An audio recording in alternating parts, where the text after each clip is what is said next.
On the back cover of their final issue was a photograph of an early morning country road, the kind you might find yourself hitchhiking on if you were so adventurous. Beneath it were the words,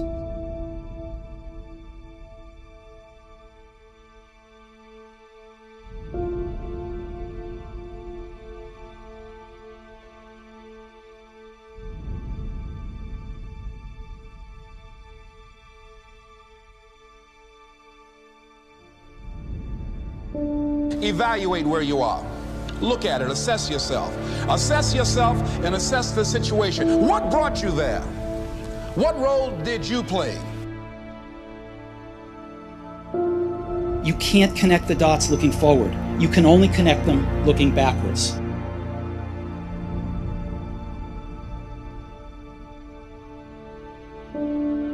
So you have to trust that the dots will somehow connect in your future. You have to trust in something, your gut, destiny, life, karma, whatever. Because believing that the dots will connect down the road will give you the confidence to follow your heart, even when it leads you off the well-worn path. And that will make all the difference.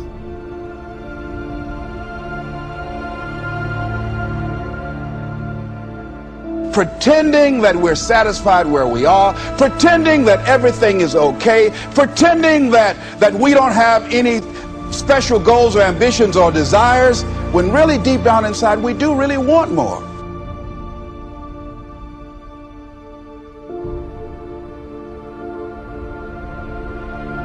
Find out what it is you want and go after it as if your life depends on it. Why? Because it does.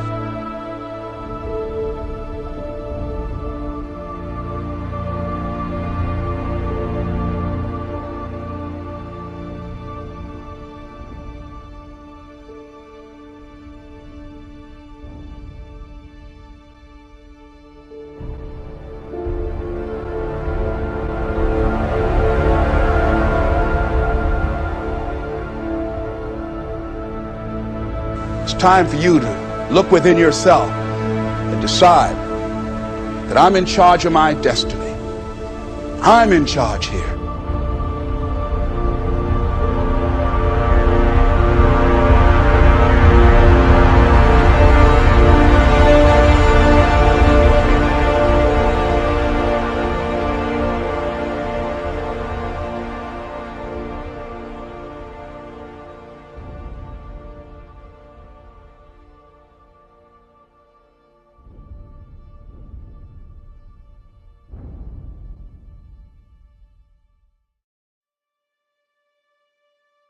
Insanity is doing the same thing in the same way, expecting a different outcome.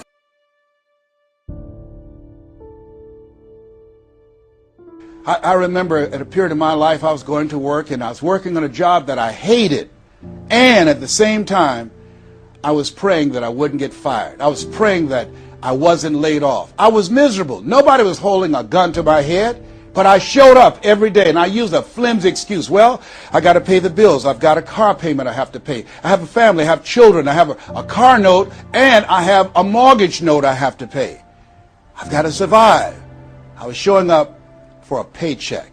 Ladies and gentlemen, that's not living. And a friend of mine said, you know when people change? And I said, no. He said, when they get to the point when they say, I've had it.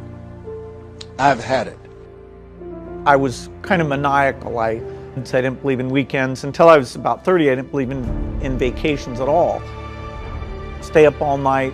So for my 20s and 30s, I think the Microsoft thing was perfect. What has brought you to this point? What did you learn from it? I remember a story about a lady who went to the doctor and she was diagnosed with terminal cancer. And she came home and she was sitting at a table and she was drinking some coffee, and all of a sudden she just looked up and she said, I refuse to die an unlived life. I refuse to die an unlived life. And she decided that she was going to live.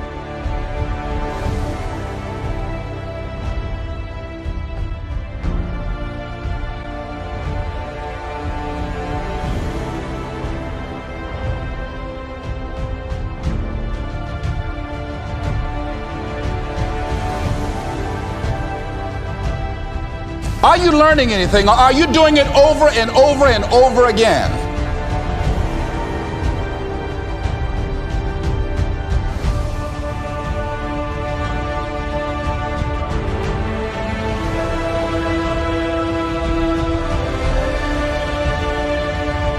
The real challenge of growth, mentally, emotionally, and spiritually, comes when you get knocked down. But during those down moments, that's where the growth takes place. That's where the work is. See, anybody can feel good when they have their health, their bills are paid, they have happy relationships, the children are acting normal. Anybody can be positive then. Anybody can have a larger vision then. Anybody can have faith under those kinds of circumstances. Am I correct? Sometimes we have to ask ourselves, what's using my life? How you handle it. That's where the growth takes place.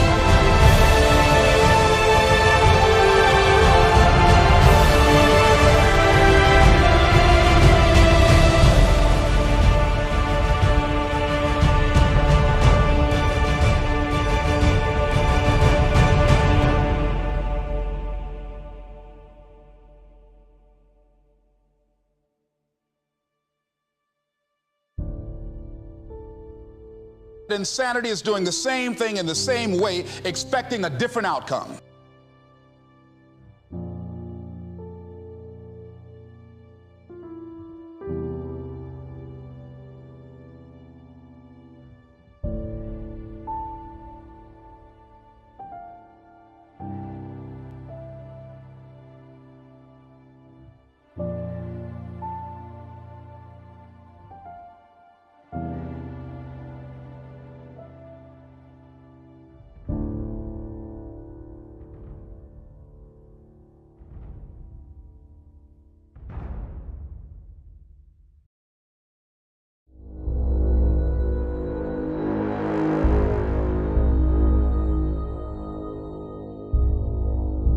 Pretending that we're satisfied where we are, pretending that everything is okay, pretending that we don't have any special goals or ambitions or desires, when really deep down inside we do really want more.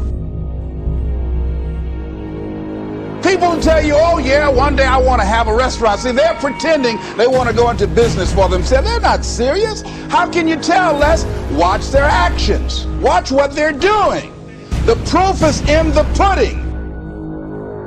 So if you want to do something, if you've thought about something you want to do, take it head on.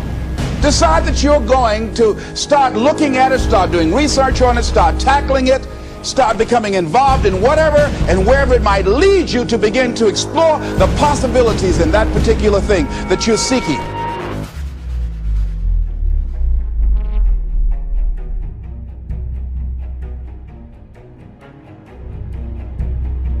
Decide that you're going to face it, that whatever shortcomings you have, that you're going to strengthen yourself there. Whatever training that's required, that you're going to go get that training, that you're going to get started right now.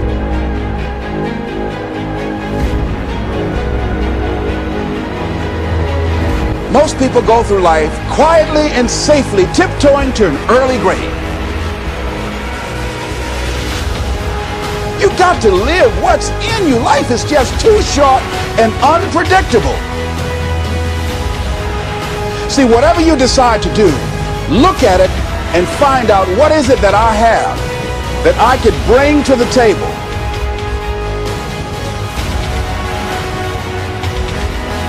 No one's going to produce your product. No one's going to write your book. No one's going to open your academy. That's your idea. People die at age 21 and don't get buried until they're 65.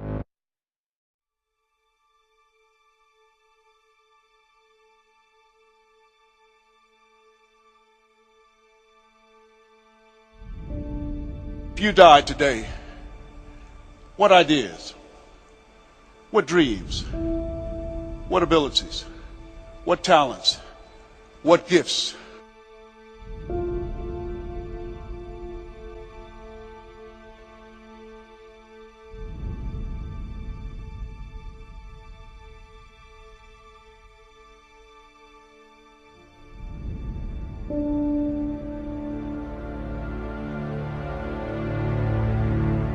It is not the things we do in life that we regret on our deathbed. It is the things we do not. For the reaper will come for all of us.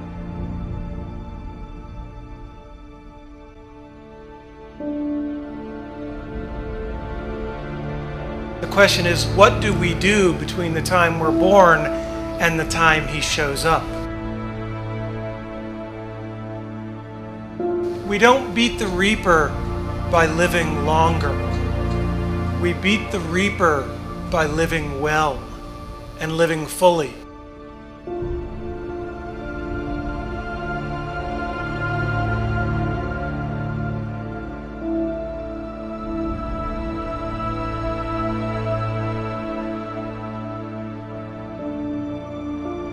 When you want to change, it's not easy. If it were in fact easy, everybody would do it. But if you're serious, you'll go all out. So yes, I'm going to turn this situation around. I'm not going to sit back and moan and cry over what happened and what went wrong and who did what. I'm going to do something about this situation.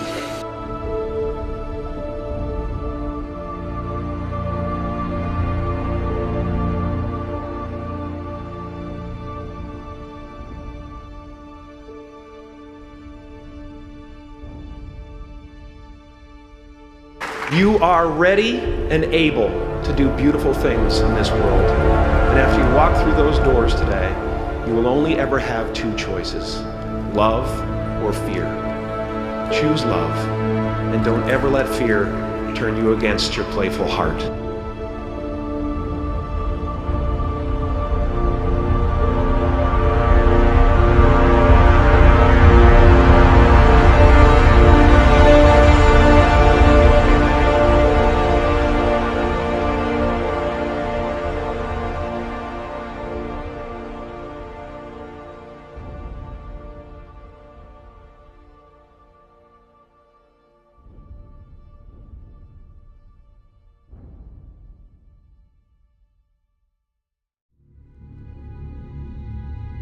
Dedication, hard work. Dedication, hard work. I'm a one-man army. One-man army. The world can go against me. I'm still come on top. Work hard, be kind, and amazing things will happen. Relax and dream up a good life. And you will need to find your passion. So your passion must come from the things that fuel you from the inside. And honors and awards are nice things, but only to the extent that they regard the real respect from your peers. And to be thought well of by other people that you think even more highly of is a tremendous honor that I've been granted.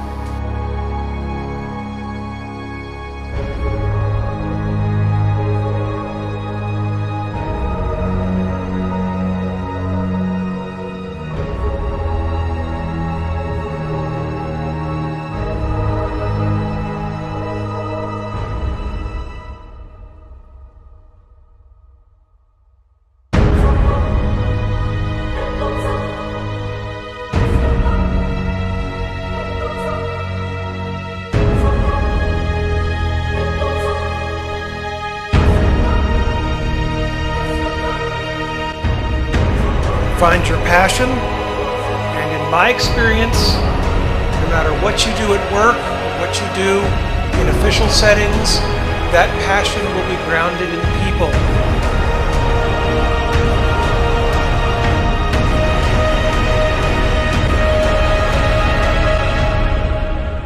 And it will be grounded in the relationships you have with people and what they think of you when your time comes. Because everything you gain in life will rot and fall apart, and all that will be left of you is what was in your heart. And if nothing else, I hope that all of you can find that kind of passion and that kind of love in your life.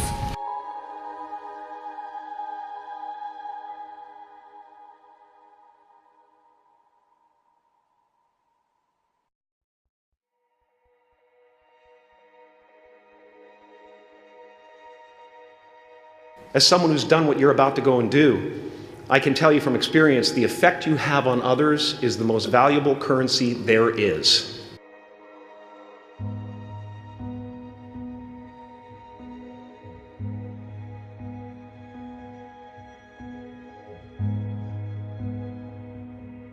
How will you serve the world? What do they need that your talent can provide? That's all you have to figure out.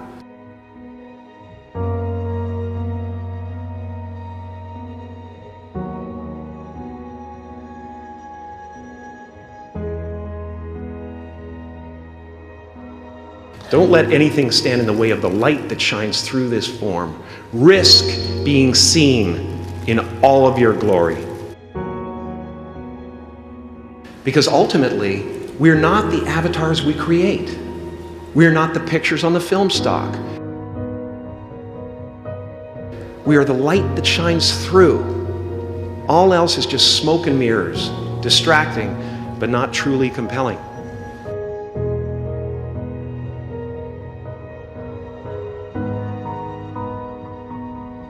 Find your passion and follow it. And if there is anything I have learned in my life, you will not find that passion in things. And you will not find that passion in money.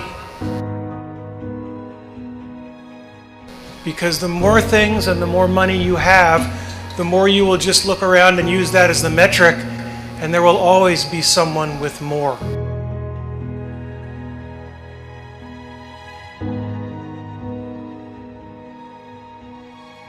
And if nothing else, I hope that all of you can find that kind of passion and that kind of love in your life.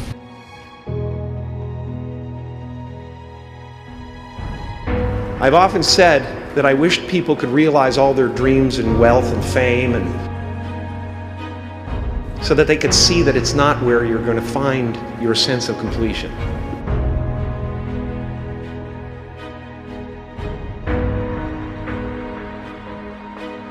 So I decided to drop out and trust that it would all work out okay. It was pretty scary at the time, but looking back, it was one of the best decisions I ever made.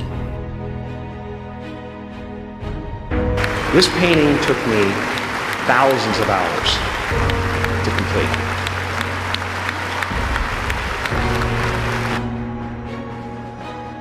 You will start that process of change. Do something different the next 90 days than you did the last 90 days. What you have at the moment, you've attracted by the person you've become.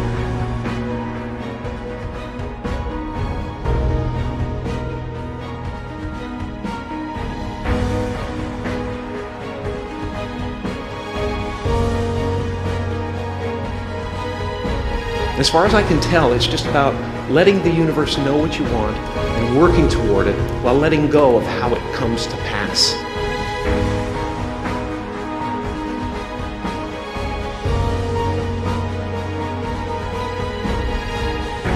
Of course, it was impossible to connect the dots looking forward when I was in college, but it was very, very clear looking backwards 10 years later. It's not what happens that determines the major part of your future. It's not what happens. What happens, happens to us all. He said the key is what you do about it.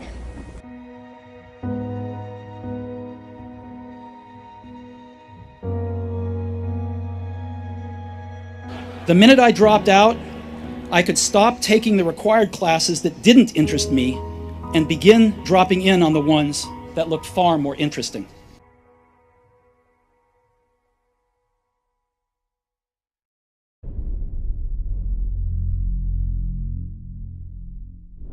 To find real peace, you have to let the armor go.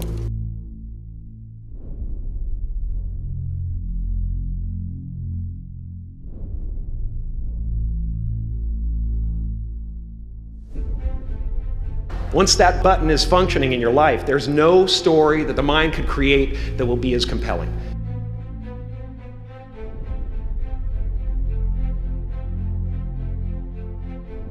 My soul is not contained within the limits of my body. My body is contained within the limitlessness of my soul.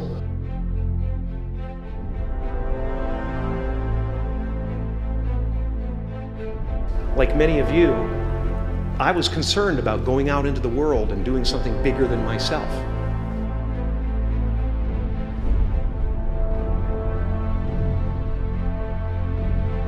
And one day, I'm going to have my own business.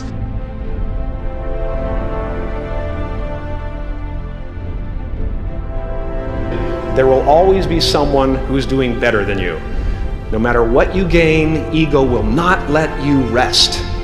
It will tell you that you cannot stop until you've left an indelible mark on the earth, until you've achieved immortality.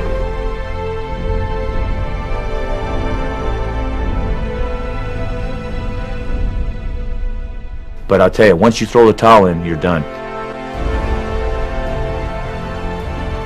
You got to learn what you can do and what you can't do. You got to take some things in one ear and out the other ear.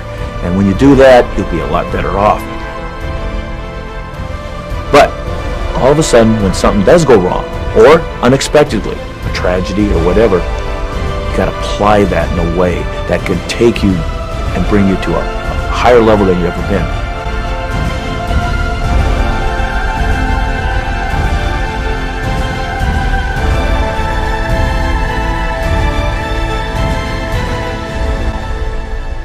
If you will change, everything will change for you. You don't have to change what's outside. All you've got to change is what's inside. It wasn't all romantic. I didn't have a dorm room, so I slept on the floor in friends' rooms. I returned Coke bottles for the 5-cent deposits to buy food with. And I would walk the 7 miles across town every Sunday night to get one good meal a week at the Hare Krishna temple. And much of what I stumbled into by following my curiosity and intuition turned out to be priceless later on.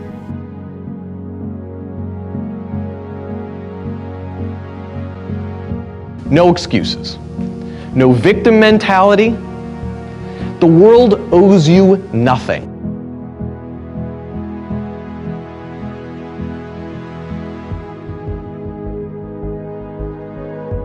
And if you start from the feeling that you need the world to participate in order for you to be successful at taking on this new thing that you're considering doing, you're right to be scared. But if you start from the perspective that the world owes you nothing, which it doesn't,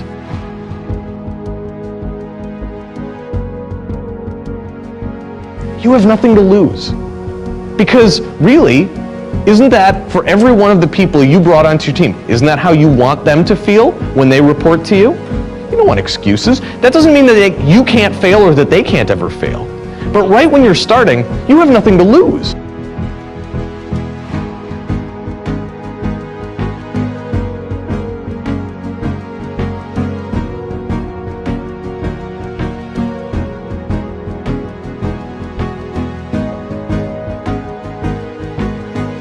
So you can't lose. Spend 99% of your time imagining what would happen if things went well and planning for that. Because there's no downside. It's like a free option on an adventure.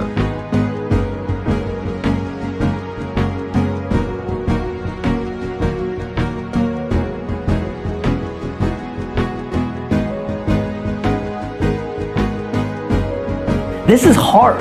Every day is hard. And if you don't have the stomach to weather the storm, you will not be successful.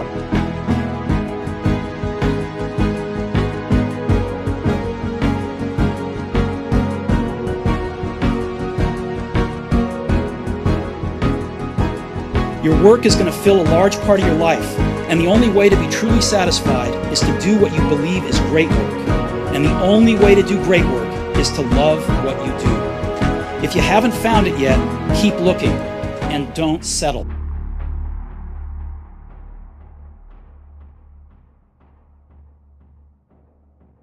Don't allow but to keep you in the corner, keep you up in the bleachers, looking at life, being a spectator, not being a participant, making a difference in life.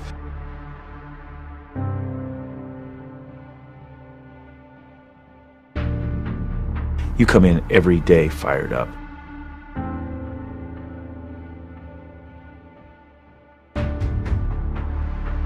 How many of you thought about some things that you know that you deserve or you want out of life or you would like to enjoy, experience, and you found yourself blocking yourself? Raise your hand if that ever happened to you before.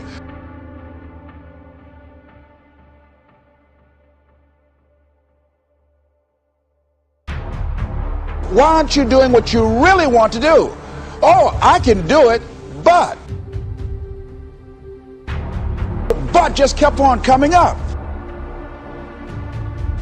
We block ourselves and we use these words almost like we're in a trance, like we're sleepwalking through life, that we find ways to cancel out our dreams. And I think that but is a dream killer. That a lot of things that we want to do, a lot of places we would like to go, a lot of things we would like to experience, and we just stop at but. But is an argument for our limitations, and when we argue for our limitations, we get to keep them.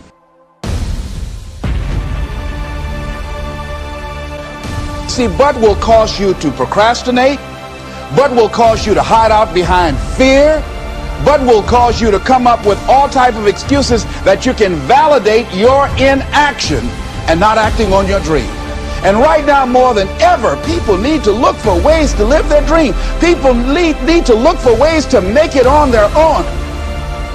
To build a case on why you can't move on, why you can't grow to the next level, why you can't begin to manifest your greatness, why you can't begin to live life on your terms. Always something there to block you, to keep you where you are, and keep you from beginning to develop your true greatness. Always some fear. How do we handle it? And I'm saying that if you've been hiding out behind but, if you've been using the fact that you don't have enough money or you don't have the education, take it head on. Go get the education.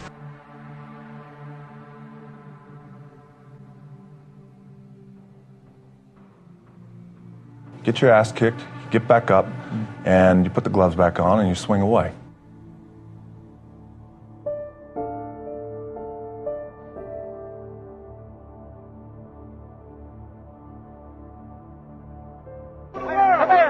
I'm the greatest thing that ever lived. I don't have a mark on my face, and I upset Sonny Liston, and I just turned 22 years old. I must be the greatest. Inspire people, don't instruct people. Concentrate on how you can inspire people, not instruct people. You want to change the world?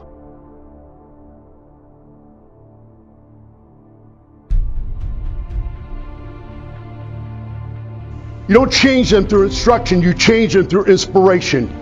They don't write about lives that instructed other people, they write about the great lives that inspired other people.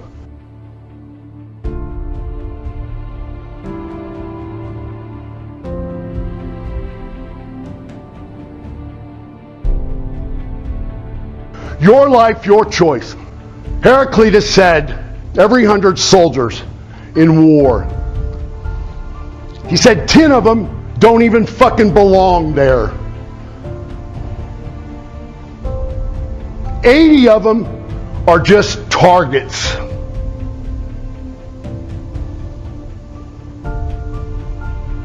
Nine of them do most of the fighting.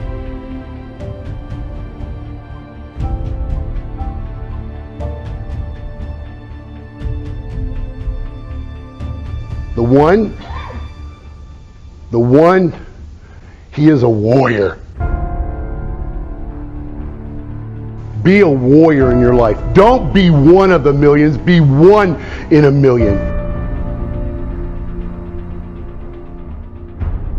You've got to be willing to go against the tide. You've got to be willing to harness your will and say, in spite of this, I'm in control here. I'm not going to let this get me down. I'm not going to let this destroy me.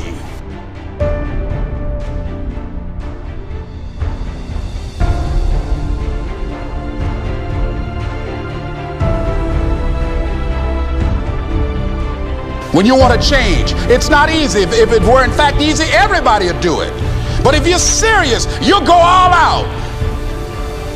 So yes, I'm going to turn this situation around. I'm not going to sit back and moan and cry over what happened and what went wrong and who did what.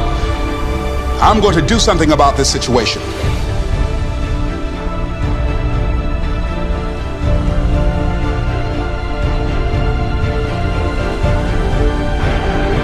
Never say never. Because limits, like fears, are often just an illusion. Be a warrior in your life. Don't be one of the millions. Be one in a million.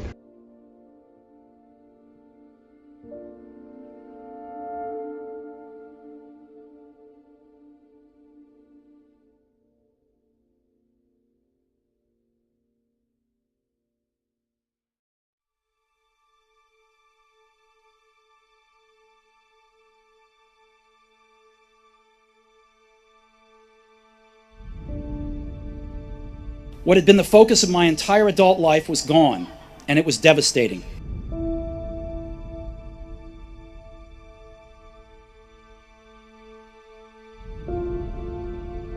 Sometimes life's going to hit you in the head with a brick. Don't lose faith.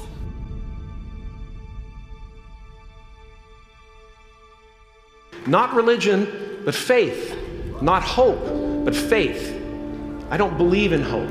Hope is a beggar. Hope walks through the fire and faith leaps over it.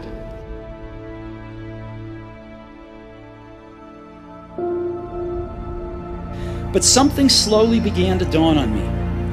I still loved what I did.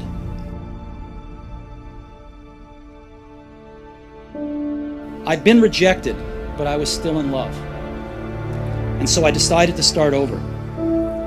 I didn't see it then, but it turned out that getting fired from Apple was the best thing that could have ever happened to me.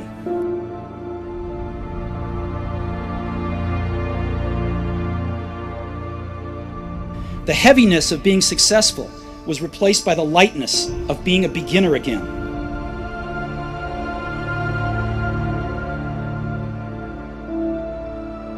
I'm pretty sure none of this would have happened if I hadn't been fired from Apple. It was awful tasting medicine, but I guess the patient needed it. I'm convinced that the only thing that kept me going was that I loved what I did. You've got to find what you love, and that is as true for work as it is for your lovers.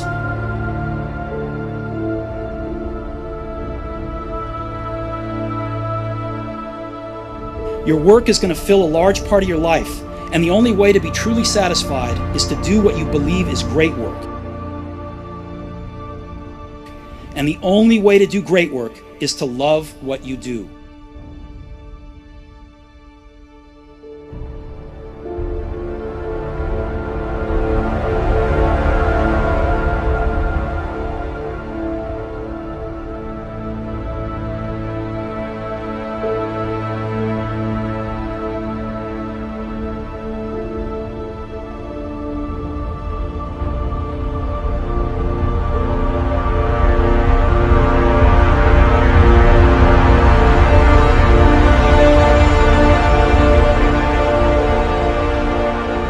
If you haven't found it yet, keep looking and don't settle. As with all matters of the heart, you'll know when you find it.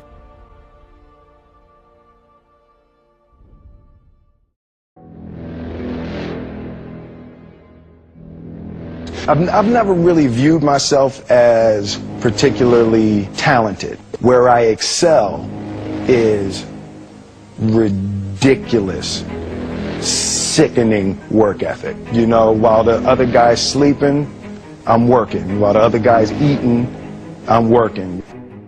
Dedication, hard work. Dedication, hard work. I'm a one-man army. One-man army. The world can go against me. I'm still come on top. I listen to my gut instincts. You're genius. Your gut instincts, they're the purest form of truth that there is.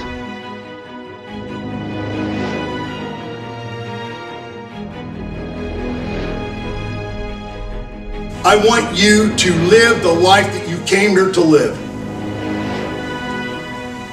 To be you, not be anybody else. When every answer that you need is already in you.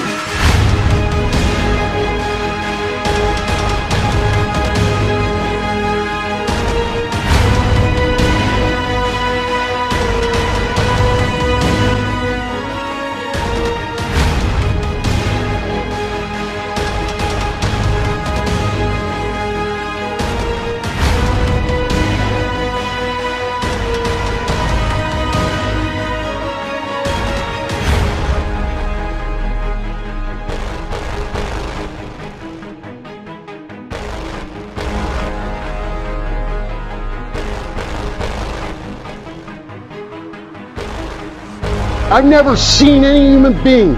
I've traveled all over the world many times. I've never seen one human being who didn't have the potential in them to live a great, incredible life. There's no easy way around it. No matter how talented you are, your talent is going to fail you if you're not skilled.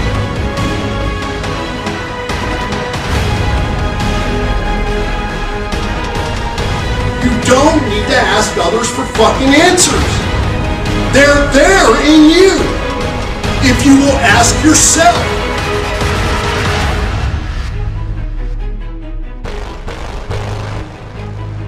But I've met many who refuse to choose to do so.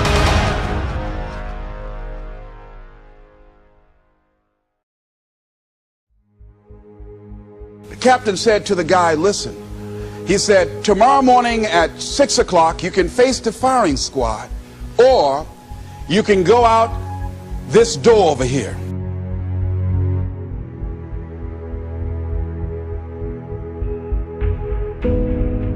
And the guy said, what's out the door? He said, no one knows. All we can tell you is just unknown horrors.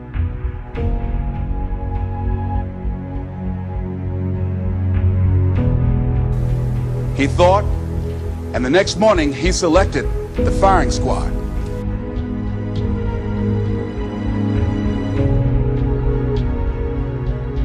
A lot of people never do the things they want to do. A lot of people stay on jobs where they're miserable.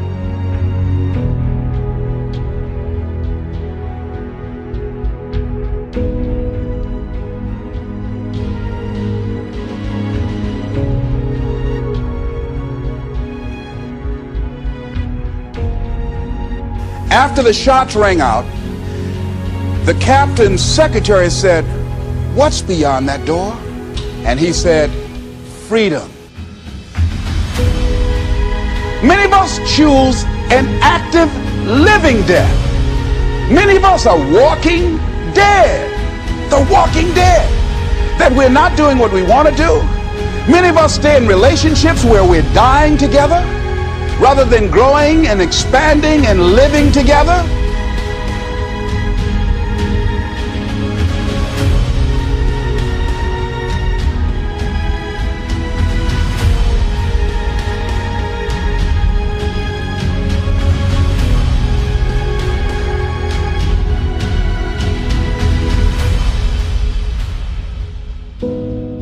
After the shots rang out, the captain's secretary said, what's beyond that door? And he said, freedom. But very few people would select to do it because it's unknown.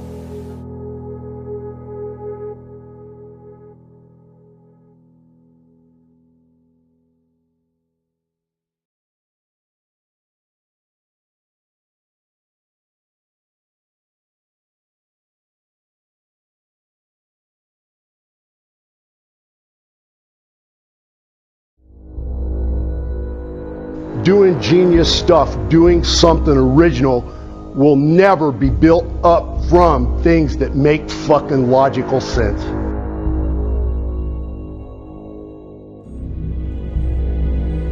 Again, you can be successful, but if you think just having things, having the biggest business, having the most clients, if you're having the most money in the bank,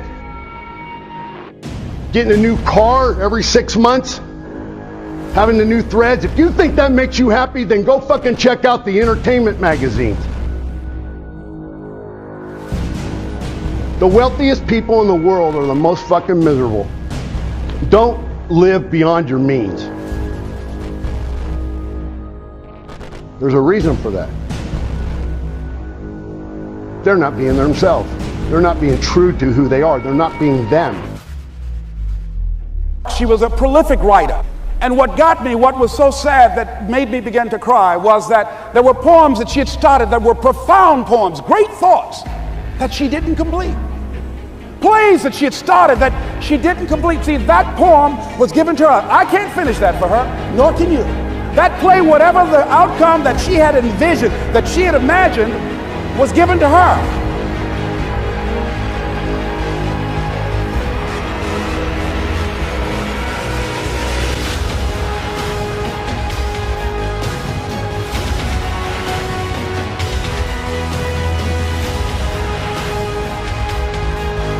Only her, and she's the channel that was going to come through. You are here, and you are the vessel, you are the outlet for the universe. That you've been selected, there's something for you to do. I believe all of us have some purpose for being here.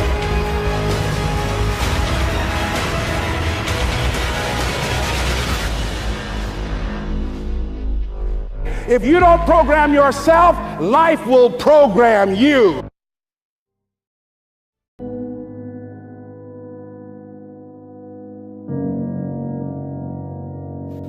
I have spent my whole life scared, frightened of things that could happen, might not happen. 50 years I spent like that, finding myself awake at 3 in the morning.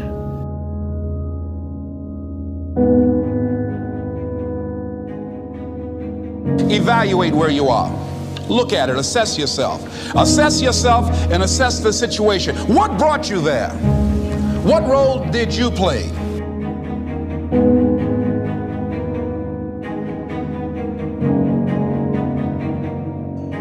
He said, but imagine, if you will, being on your deathbed and standing around your bed, the ghost of the ideas, the dreams, the abilities, the talents given to you by life, and that you, for whatever reason, you never acted on those ideas, you never pursued that dream, you never used those talents, we never saw your leadership, you never used your voice, you never wrote that book, and there they are standing around your bed looking at you with large angry eyes saying, we came to you, and only you could have given us life, and now we must die with you forever.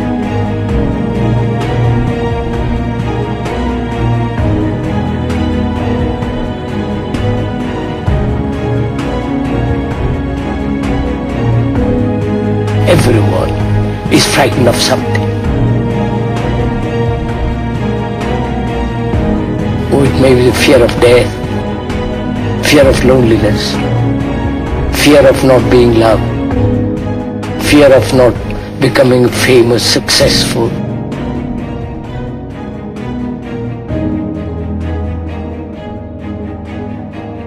There are so many multiple forms of fears. It darkens the world, it destroys everything. And I don't think we can discuss fear without also discussing the pursuit of pleasure.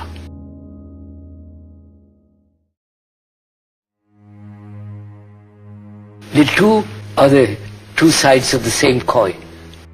Reason, logic, common sense. You discovered a talent, developed an ambition, and recognized your passion. When you feel that, you can't fight it. You just go with it. When it comes to the arts, passion should always trump common sense. You aren't just following dreams, you're reaching for your destiny. You're a dancer, a singer, a choreographer, a musician, a filmmaker, a writer, a photographer, a director, a producer, an actor, an artist. I came to realize it's that fear that's the worst of it. That's the real enemy.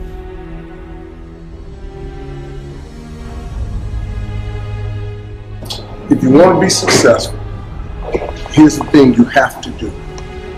You have to jump. There is no way around it. You have to jump. Every successful person has jumped. You got to jump. You got to take a leap of faith. A lot of times you stand on the cliff of life and you see other people soaring by, gliding down like a bird flying through the air. They flying by. You know why? It's because their parachute open. But the only way to get your parachute to open so you can soar, you got to jump. Now here's the problem. Here's the problem, my friends. When you jump, I can assure you one thing. You listening? I promise you this. Your parachute will not open right away.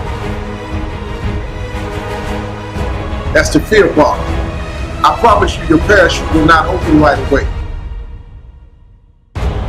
You're gonna hit them sides of them rocks. You're gonna tear your back out on them cliff. You're gonna cut yourself. You're gonna get wounded. You're gonna get some tears and stuff like that. But eventually, the parachute will open and you'll be soaring.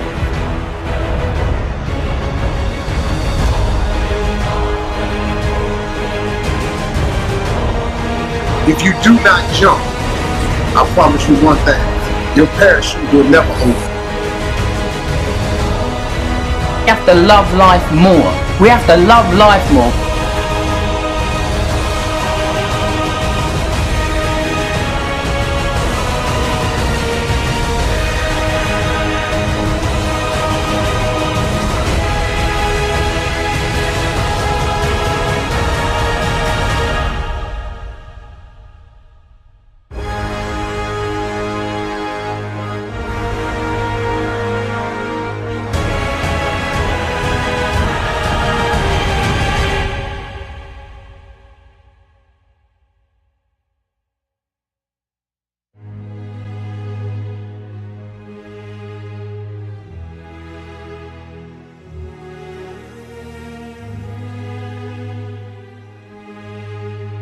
You got to jump.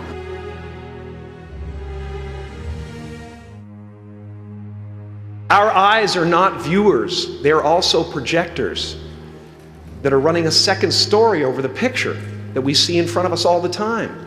Fear is writing that script, and the working title is, I'll Never Be Enough.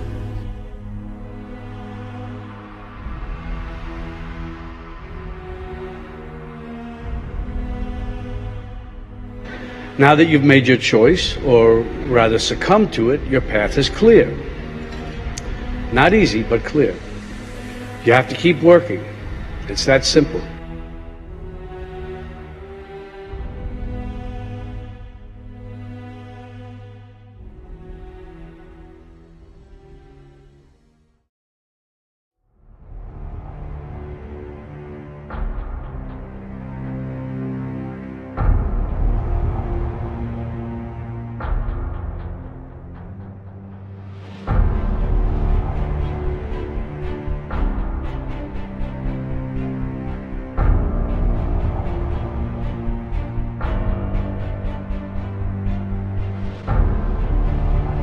Stay hungry, stay foolish.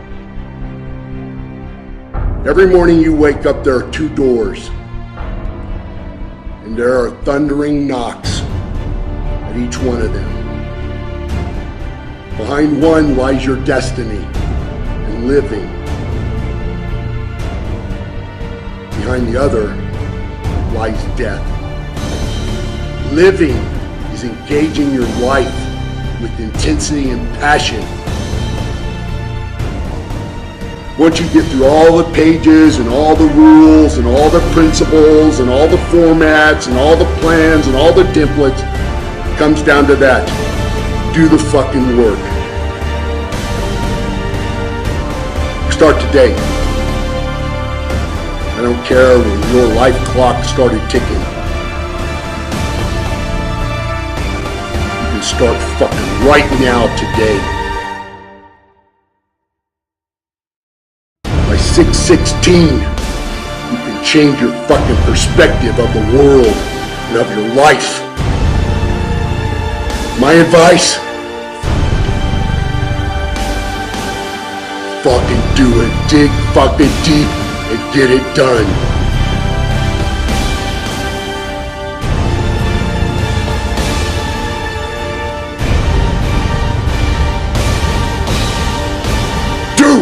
the work of your life.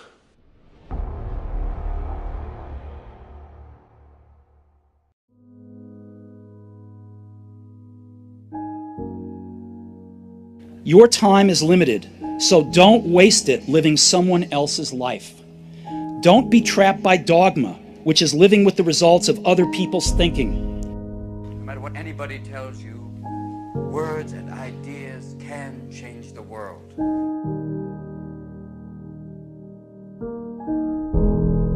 Don't let the noise of others' opinions drown out your own inner voice. And most important, have the courage to follow your heart and intuition. They somehow already know what you truly want to become.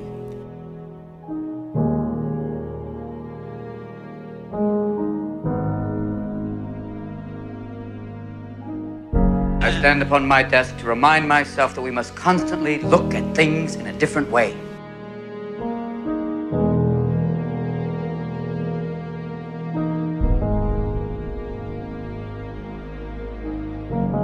Just when you think you know something, you have to look at it in another way. Even though it may seem silly or wrong, you must try.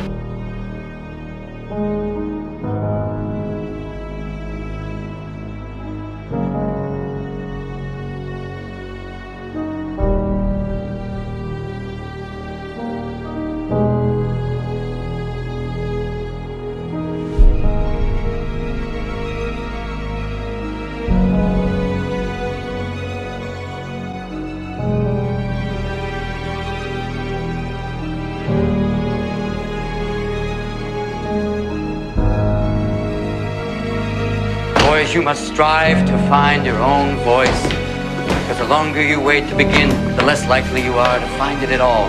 Thoreau said most men lead lives of quiet desperation. Don't be resigned to that. Break out. I suddenly had this kind of thing wash over me where I thought, imagine chasing that and not getting it, and getting it finally in your 80s or your 90s with all of life behind you and realizing what an unbelievable waste of your... It can't fill you up. It will never... If that's a hole that you have, that won't fill it.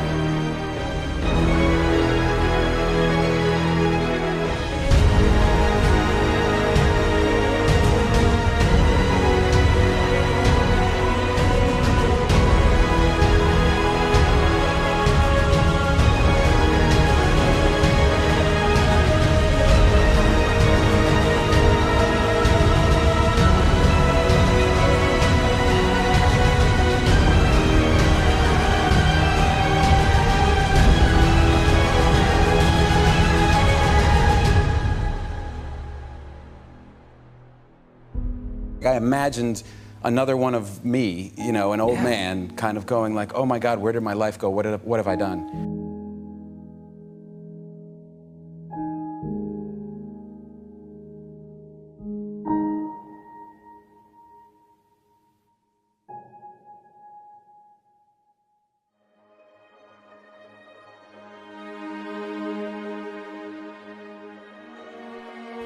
Reed College at that time offered perhaps the best calligraphy instruction in the country. Throughout the campus, every poster, every label on every drawer was beautifully hand calligraphed. Because I had dropped out and didn't have to take the normal classes, I decided to take a calligraphy class to learn how to do this. I learned about serif and sans serif typefaces, about varying the amount of space between different letter combinations, about what makes great typography great. It was beautiful, historical, artistically subtle in a way that science can't capture, and I found it fascinating. None of this had even a hope of any practical application in my life. But 10 years later, when we were designing the first Macintosh computer, it all came back. And we designed it all into the Mac. It was the first computer with beautiful typography.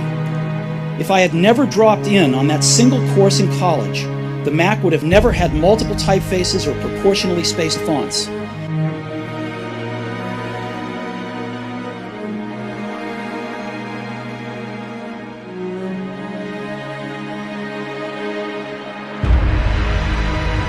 If I had never dropped out, I would have never dropped in on that calligraphy class, and personal computers might not have the wonderful typography that they do.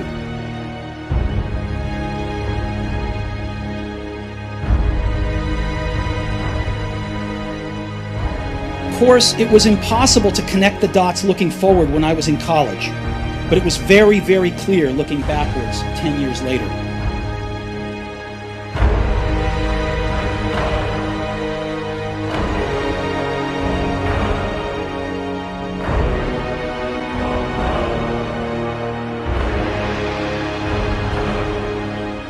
And if you don't bring your idea out here, when you die, all of us will suffer because we've been deprived of your genius because you allowed but to keep you in the bleachers and not pursuing your greatness. You take it to your grave with you.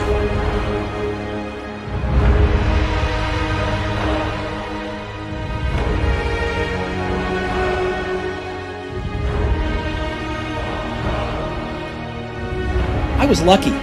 I found what I loved to do early in life. Woz and I started Apple in my parents' garage when I was 20. We worked hard, and in 10 years, Apple had grown from just the two of us in a garage into a $2 billion company with over 4,000 employees.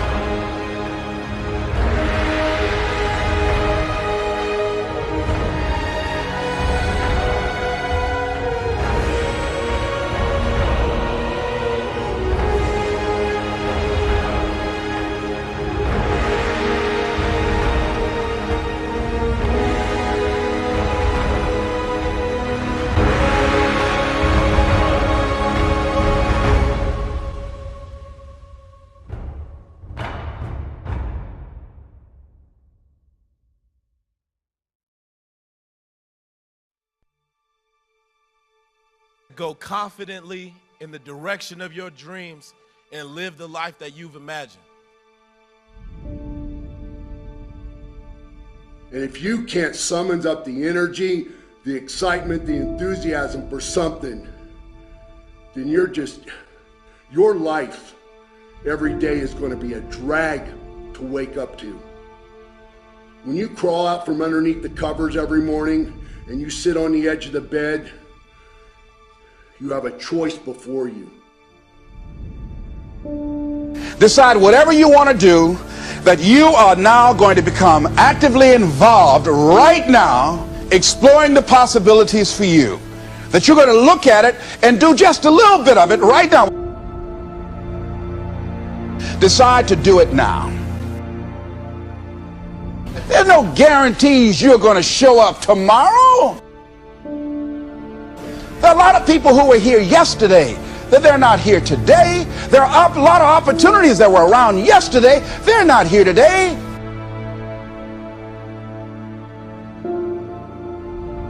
Oh, you can wait, but you know what Abraham Lincoln said?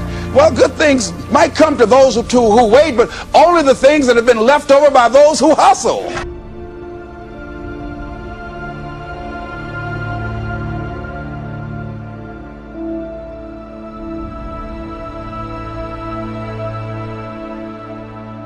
When I was young, there was an amazing publication called the Whole Earth Catalog, which was one of the Bibles of my generation.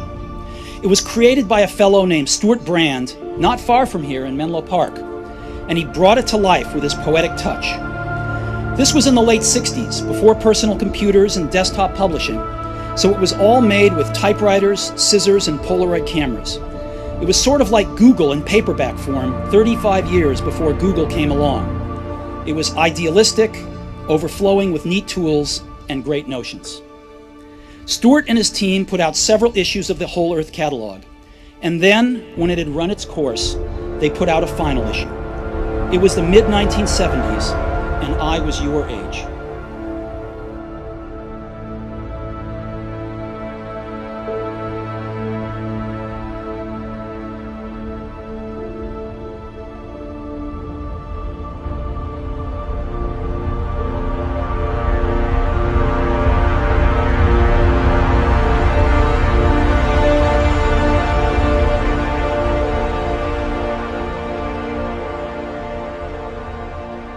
On the back cover of their final issue was a photograph of an early morning country road, the kind you might find yourself hitchhiking on if you were so adventurous.